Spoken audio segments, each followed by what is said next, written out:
মই এতিয়ালৈকে এখন বিধানসভাত মই MLA হোৱাৰ পৰা ইয়াৰ আগতে 3টা এই বিষয়টোৰ ওপৰত প্ৰশ্ন কৰিছিলোঁ আৰু এটো হ'ল মোৰ চতুৰ্থটো প্ৰশ্ন। মই নেৰানেপেৰাকৈ জলসিঞ্চনৰ ওপৰত অসমত কিমান জলসিঞ্চন বা পথাৰত পানী যোগান হৈছে এই প্ৰশ্নটো কৰি থকাৰ কাৰণটো এটোৱে যে সঁচাকৈ যদি অসমখন ধনী ৰাজ্যত পৰিণত কৰিব লাগে তেতিয়াহ'লে আমাৰ ৰাজ্যখনক ৰাউণ্ড দ্য ইয়াৰ কাল্টিভেশ্যন কৰা ৰাজ্য গোটেই বছৰত খেতি কৰা ৰাজ্যত পৰিণত কৰিবই লাগিব।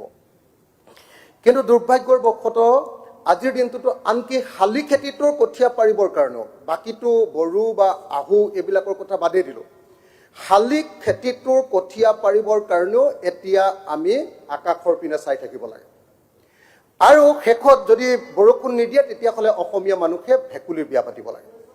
আজিৰ দিনটোতো অসমীয়া মানুহ ভেকুলীৰ বিয়া পতা কৰক। এতিয়া মোৰ প্ৰশ্নটো হ'ল যে কেতিয়াৰ ভিতৰত অসমৰ 100% কৃষি পথাৰত 100% জলসিঞ্চনৰ ব্যৱস্থা কৰা হ'ব। তাৰ কাৰণে বাস্তৱতে জলসিঞ্চন বিভাগে কি আঁচনি লৈছে আৰু তাৰ কাৰণে নিৰ্দিষ্ট সেই আঁচনিবিলাকৰ কাৰণে কিমান টকাৰ আবণ্টন হৈছে স্পেচিফিক উত্তৰ আমাক লাগে, যাতে অতি সোনকালে আৰু কোন চনৰ ভিতৰত 100% জলসিঞ্চন ব্যৱস্থা হ'ব। Honorable Minister.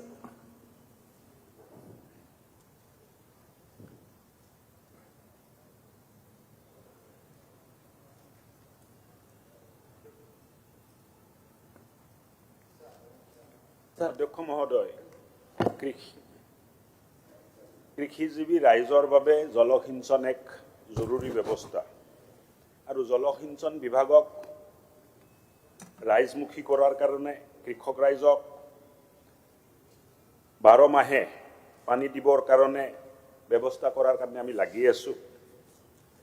আজিৰ দিনটোত প্ৰায় 3900 irrigation scheme medium major scheme অসমত চলি আছে। অসমত এটা অসুবিধা আছিল অধ্যক্ষ মহোদয়, যে যিখিনি ষ্ট্ৰাকচাৰ আমি নিৰ্মাণ কৰোঁ, নদীৰ ওপৰত যেতিয়া হেড নিৰ্মাণ কৰা হয়, কেনেল নিৰ্মাণ কৰা হয়, এই হেডৱৰ্কছবোৰ বানপানী আহিলে নদীৰ গতিপথটো সলনি হয় আৰু নদীৰ গতিপথটো সলনি হোৱাৰ বাবে এই হেডৱৰ্কছটো কাম নকৰা হৈ যায়। ধন্যবাদ দিব লাগিব মাননীয় মুখ্যমন্ত্ৰী ডাঙৰীয়াক, আমাৰ ৱাটাৰ ৰিচোৰ্চ বিভাগৰ মন্ত্ৰী পীযুষ হাজৰিকা ডাঙৰীয়াক, যে ইমান মথাউৰি বনালে যে বানপানীৰ সমস্যাৰ ওপৰত এক প্ৰকাৰ আমি নিয়ন্ত্ৰণ আনিবলৈ এক পৰ্যায়ত সক্ষম হৈছোঁ। এতিয়া এই হেডৱৰ্কছবোৰ মই ভাবোঁ যে ডেমেজ নহ'ব। বহুত প্ৰকল্প আমাৰ ডেমেজ হ'ল, এটা দুটা নহয়। আৰু যোৱা 2022 চনৰ পৰাই ৰিভাইভেলৰ কামবোৰ আমি হাতত লৈছোঁ, যে প্ৰথমটো হ'ল হৈ যোৱা স্কিম অলপ টকা দিলে যদি ৰিভাইভ হৈ যায় তাৰ ওপৰতে ফ'কাছ কৰি আমি কাম কৰি আছোঁ। আৰু আপোনালোকক জনাব পাই মই সুখী হ'ম যে প্ৰায় 10,000 হেক্টৰ মাটিত য'ত পটেঞ্চিয়েল লষ্ট হৈ গৈছিলে, ইৰিগেশ্যন হোৱা নাছিলে, কাৰণ বিকল হৈ গৈছিলে, গতিপথ সলনি হৈছিলে, ফ্লাডে ডেমেজ কৰিছিলে, প্ৰায় 10,000 হেক্টৰ মাটিত আমি এই স্কিমবোৰ ৰিভাইভ কৰি পানী দিবলৈ সক্ষম হৈছোঁ।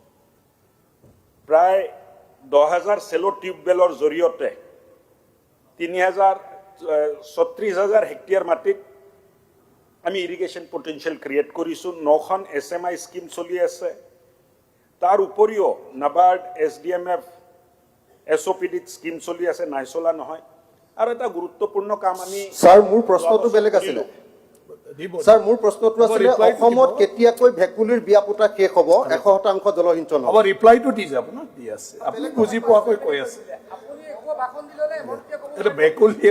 ভেকুলী চব ইও সামৰি কৈ আছে মন্ত্ৰী ডাঙৰীয়া, দিয়া কওক। অধ্যক্ষ ডাঙৰীয়া, এক গুৰুত্বপূৰ্ণ ইনিচিয়েটিভ ইৰিগেশ্যন বিভাগৰ তৰফৰ পৰা হ'ল আৰু গোটেই অসমৰ প্ৰত্যেকটো জিলাৰ ইৰিগেশ্যন মাষ্টাৰ প্লান 5 বছৰৰ কাৰণে বনাইছোঁ, সম্পূৰ্ণ হৈছে। বিধায়কসকলৰো মতামত লোৱা হৈছে আৰু গোটেই state irrigation master plan district irrigation master plan বনোৱাৰ পিছত আমি প্ৰস্তুত কৰিছোঁ আৰু মুখ্যমন্ত্ৰী ডাঙৰীয়াই 2024 জুলাই মাহত ইৰিগেশ্যন ডিপাৰ্টমেণ্টৰ ৰিভিউ লওঁতে তেখেতে কৈছিলে যে ৱাটাৰ ৰিচোৰ্চ ডিপাৰ্টমেণ্টে মথাউৰি বনাই অসমক বানপানীৰ পৰা বহুতখিনি মুক্তি দিলে এতিয়া অহা 5 বছৰ 26ৰ পিছত আমাৰ কাম হ'ব যে জলসিঞ্চন বিভাগক আৰু বেছি গুৰুত্ব দি অসমৰ খেতি পথাৰত কেনেকৈ আমি পানী ল'ব পাৰোঁ বিধায়ক ডাঙৰীয়াই কৈছে যে ৰাউণ্ড দি ইয়াৰ ক্ৰপিং হ'বৰ কাৰণে ব্যৱস্থা কেতিয়া হ'ব পানী থাকোঁতেও মানুহ খেতি কৰা নাছিল অধ্যক্ষ মহোদয় মই গুৰুত্ব সহকাৰে এই কথা সদনৰ মজিয়াত ক'ব খুজিছোঁ খেতি কৰা নাছিল তাৰ কাৰণ আছিল যে যিখিনি উৎপাদন কৰে উচিত মূল্য পোৱা নাছিল ধন্যবাদ দিব লাগিব মুখ্যমন্ত্ৰী ডাঙৰীয়াক যে তেখেতৰ নেতৃত্বত ধন্যবাদ দিব লাগিব মুখ্যমন্ত্ৰী ডাঙৰীয়াক প্লিজ ধন্যবাদ দিব লাগিব Please, মুখ্যমন্ত্ৰী ডাঙৰীয়াক যে তেখেতৰ নেতৃত্বত MSP বোলা যিটো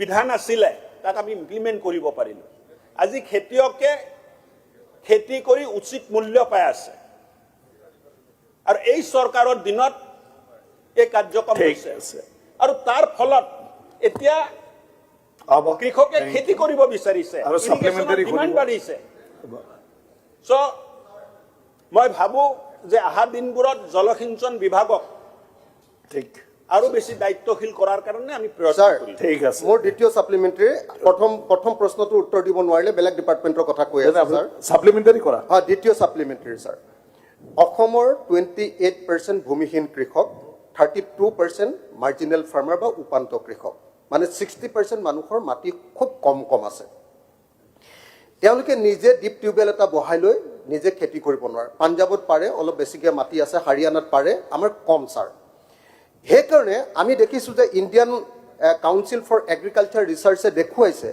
যে আমাৰ এক হেক্টৰ মাটিত আমাৰ ধান উৎপাদন হয় 2413 কিলোগ্ৰাম কেজি আৰু সেই সময়ত পাঞ্জাৱত 4516 কিলোগ্ৰাম এক হেক্টৰত হয় আমাতকৈ দুগুণ হয় হাৰিয়ানাতো প্ৰায় দুগুণ হয় ছাৰ কুৱেশ্যনটো কৰক এতিয়া প্ৰশ্নটো হ'ল যে সদায় আমাৰ কৈ থাকে যে উৎপাদন বঢ়াম অসমক ধনী ৰাজ্য কৰিম অসমক শ্ৰেষ্ঠ ৰাজ্য কৰিম অসমক 1 নম্বৰ ৰাজ্য কৰিম জলসিঞ্চনৰ ক্ষেত্ৰত আজিৰ দিনটোত অসম 22 নম্বৰ কোনদিনা জলসিঞ্চনৰ 100% ব্যৱস্থা কৰি খেতিয়কবিলাকক বছৰৰ সকলো সময়তে খেতি কৰাৰ ব্যৱস্থা কৰি কোনদিনা অসমক ভাৰতৰ 1 নম্বৰ জলসিঞ্চিত ৰাজ্যৰূপে প্ৰতিষ্ঠা কৰিব সেই প্ৰশ্নটো অনাৰেবল মিনিষ্টাৰ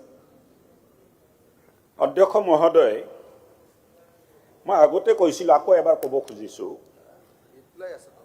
যে আমাৰ খেতি পথাৰ আমাৰ খেতিৰ মাটি বানপানীত বিধ্বস্ত হৈছিলে অকল খেতি পথাৰে বিধ্বস্ত হোৱা নাছিলে খেতিয়ে বিধ্বস্ত হোৱা নাছিল লগতে জলসিঞ্চনৰ প্ৰকল্পবোৰো বিধ্বস্ত হৈছিলে আৰু অসম চেণ্ট্ৰিক ইনোভেটিভ স্কিম কি ল'ব পাৰি অসমৰ কাৰণে কি প্ৰযোজ্য ছাৰ অকল ব্যৰ্থতাৰ কথাই কৈ আছে যে একো কৰিব নোৱাৰো আমি Please, জলসিঞ্চনে কৰিব reply to শুনি নোৱাৰো কওক কৈ না। আছে কি কৰিবতো আঁচনিটো লাগে ছাৰ আমাক ডাইৰেক্ট আঁচনি কিখন লাগে ঠিক আছে কাৰণটো জনাই আছে অধ্যক্ষ অনাৰেবল মিনিষ্টাৰ আপোনাৰ জৰিয়তে মই সদনক জনাব বিচাৰিছোঁ যে খেতি পথাৰে অকল বিধ্বস্ত হোৱা নাছিল আমাৰ ইৰিগেশ্যনৰ স্কিমবিলাকো বিধ্বস্ত হৈ গৈছিলে পিছত আমি চিন্তা কৰিলোঁ যে ছাৰ বিধ্বস্ত হোৱা নাছিল সব ইৰিগেশ্যনৰ স্কিমৰ টকা Please. খাই শেষ কৰি পেলাইছিলে ছাৰ প্লিজ না সব ইৰিগেশ্যন স্কিমটো টকা খাই শেষ অনাৰেবল কৰিছিলে ছাৰ। মেম্বাৰ ৰিপ্লাইটো দিবলৈ দিয়া না ৰিপ্লাইটো শুনক বেলেগ দি আছে ছাৰ মানে ৰিপ্লাইটো তেখেতে দিব আপুনিতো দিব নোৱাৰে আৰু তেখেতে দিব আপুনি শুনক শুদ্ধটো দিয়ক অধ্যক্ষ দি আছে মহোদয়, দি আছে শুনি লওক আগতে আমিতো কনষ্ট্ৰাকটিভ চিন্তা কৰি ভাল পাওঁ ক্ৰিটিচিজম কৰিব লাগে কিন্তু কেতিয়াবা কনষ্ট্ৰাকটিভ চিন্তা থাকিলে ভাল হয় অধ্যক্ষ মহোদয় আপোনাক জনাব পাই মই সুখী হৈছোঁ যে অসমৰ চিটুৱেশ্যন অসমৰ অৱস্থা অসমৰ খেতি পথাৰৰ প্ৰয়োজনীয়তাক চিন্তা কৰি বিভাগে ইনোভেটিভ স্কিম আলোচনা চেমিনাৰৰ মাধ্যমত আমাৰ নিজৰ ইঞ্জিনিয়াৰ এজনেই এটা ইনোভেটিভ স্কিম বাহিৰ কৰি ওলাইছে যে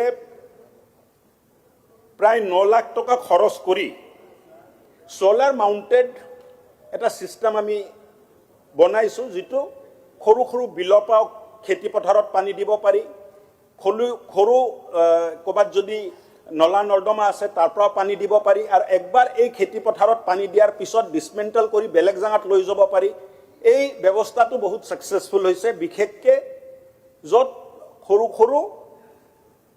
সৰু কৃষক আছে, মাটিৰ মানে পৰিমাণটো কৃষকৰ তাত কম আছে, তাতে স্কিমটো যথেষ্ট ছাকচেছফুল হৈছে।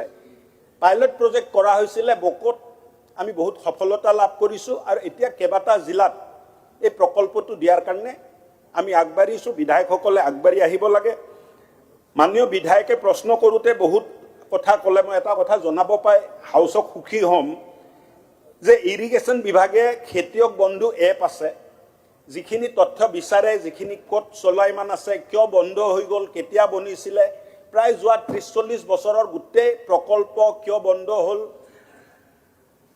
কি কাৰণত বন্ধ হ'ল, কৃষক বন্ধু এপ আছে, আৰু ক'ত কোনটো সমষ্টিত কোনটো স্কিম চলি আছে, কোনটো স্কিম চলাইমান অৱস্থাত আছে, কোনটো নতুন স্কিম তাত নিৰ্মাণ হৈ আছে। জলসিঞ্চন বিভাগৰ গোটেই প্ৰকল্পৰ খতিয়ান কৃষক বন্ধু এপ গুগল এপত উপলব্ধ আছে। এইটো ডাউনলোড কৰি ল'লে নিজৰ সমষ্টিৰো চাব পাৰে, আনৰ সমষ্টিৰো চাব পাৰে, জিলাৰো চাব পাৰে, ষ্টেটৰো চাব পাৰে। Thank you. মনোৰঞ্জন তালুকদাৰ। মনোৰঞ্জন তালুকদাৰ।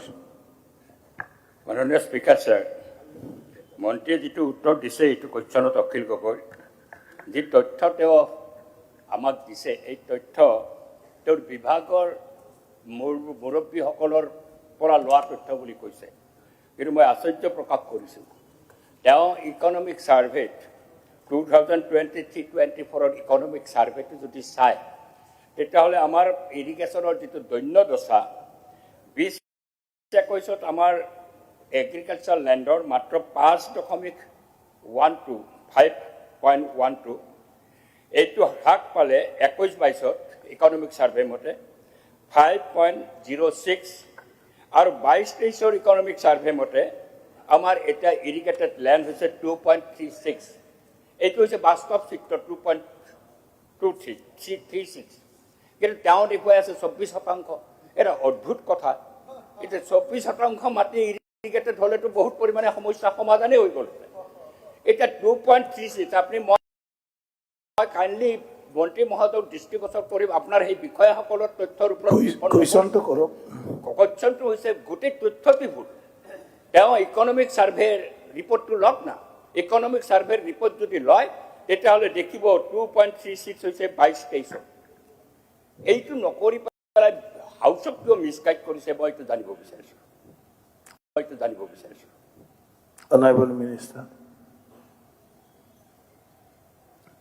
অধ্যক্ষ মহোদয়, হাউচক মিছগাইড কৰা ধৃষ্টতা আমি কৰিব নোৱাৰোঁ।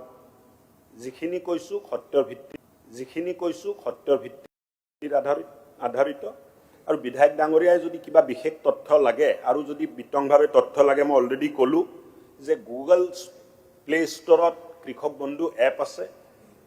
জলসিঞ্চন বিভাগৰ ছাৰ এক টোপাল পানী দিব নোৱাৰে, এইবিলাক অদৰকাৰী কথা কৈ আছে ছাৰ। যিজন মানুহ ইৰিগেশ্যন মিনিষ্টাৰ হৈছে তেওঁ অসমৰ পথাৰ দেখিয়ে পোৱা নাই ছাৰ। বহক না, তেওঁ উত্তৰটো দি আছে। বহক না, উত্তৰ লাগে না নালাগে? তাৰ বিষয়াৰ কথা শুনিব, উত্তৰ নালাগে। ইকনমিক ছাৰ্ভে চাব, প্লিজ ছাৰ্ভে চাওক, ইকনমিক ছাৰ্ভেৰ প্ৰতিবেদন পঢ়ক না। একো নপঢ়ি যদি আপুনি please honourable member sir irrigation আছে অসমত। আছে তেখেতৰ অসমত ক'ত 24% দিব ৰিপ্লাইটো প্লিজ বহক। ছাৰ ক'ত 24% ইৰিগেশ্যন আছে অসমত? প্লিজ অখিল গগৈ। ইৰিগেশ্যন আছে অসমত। Please Akhil Gogoi. Please sir অসমত ক'ত 24% ইৰিগেশ্যন আছে ছাৰ? প্লিজ। আৰে কৈ আছে না, শুনকচোন আগতে। তেখেতে ক'ব, বহকচোন। এইবিলাক তেখেতে ক'ব, আপোনালোকে বহক। Please sit down. ক'বলৈ দিয়ক। কুৱেশ্যন নালাগে না নালাগে? ৰিপ্লাইটো দিবলৈ দিয়ক। ৰিপ্লাইটো দিবলৈ দিয়ক। এটা প্ৰজেক্ট ৰিপ্লাইটো দিবলৈ দিয়ক।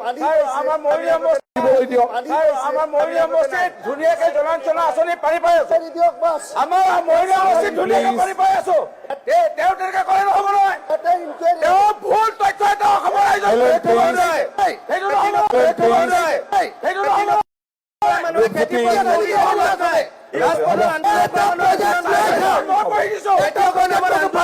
আন্দোলন কৰক চাৰ্ভে আমাৰ নহয় পানী নাই আৰু ইকনমি চাৰ্ভে আমাৰ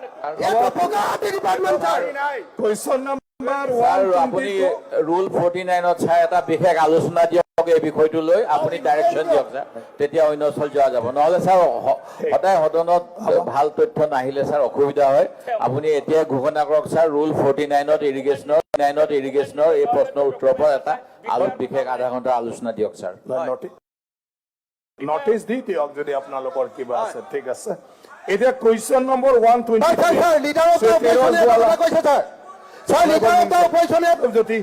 ৰূপজ্যোতি বহক না পানী আমাৰ প্লিজ পানী নাই ছাৰ পানী নাই ছাৰ ভেকুলী বিয়া পাতি আছো ছাৰ নেক্সট কুৱেশ্যন প্লিজ ভেকুলী বিয়া নেক্সট কুৱেশ্যন আমি পানী পাই আছো কুৱেশ্যন আমি পানী পাই আছো ব্যৱস্থা আছে নেকি যে বহুত ডাঙৰ ডাঙৰ গছ কেতিয়াবা যদি ৰাস্তাত